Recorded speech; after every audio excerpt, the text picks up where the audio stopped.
Welkom bij Kikker TV. Vandaag zijn we in Oostburg in de Finlandstraat. Deze wordt helaas binnenkort gesloopt en daar komt niets voor terug. Wij gaan zo even langs bij de mensen die hier wonen om een paar vragen te stellen over wat hun hier precies van vinden.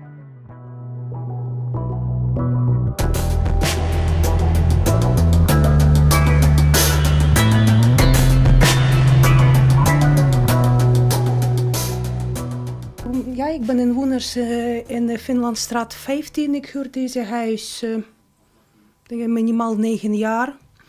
Sowieso leven, ik ben met mijn dochtertje 3 jaar op bananendossen. Maar allemaal 9 jaar. Ik heb gedaan heel veel klachten over schimmels. Die schimmels groeien op mijn meubel. Die kleding in mijn kast. Mijn kledingkast is constant open. Daar groeien schimmels op mijn schoenen. Ik heb dat gebracht naar de woningbouw, maar wat woningbouw zegt: oh, je bent slecht ventileren in uw huis. Het is één smoesje en die boren nog een gat in mijn muur.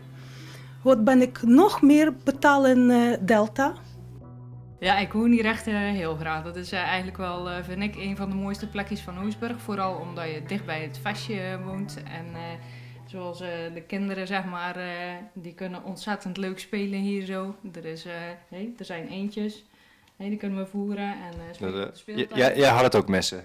Ja, De afgelopen 5 jaar, wat is er allemaal voorgevallen? Want ik heb gehoord dat ze het gingen renoveren en dan weer niet. Kunt u daar iets meer over vertellen? Ja, uiteindelijk was er gewoon een periode dat er gewoon niks gezegd werd. En dan hoorde je via hoorde je dan weer een of ander bericht, via een buur of weet ik wat. Dat, dan ging de renovatie en dan zou het waarschijnlijk gesloopt worden. Want hierachter is er ook een 1,5 straatpad gegaan.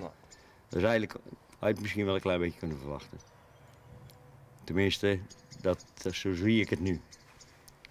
En dan zijn ze hier aan de eerste proefhuis begonnen.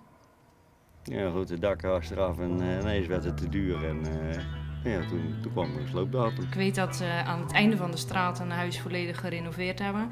Ja, ik vind dat eigenlijk een beetje zonde natuurlijk, want eerst renoveren en dan vervolgens toch nog besluiten om af te breken.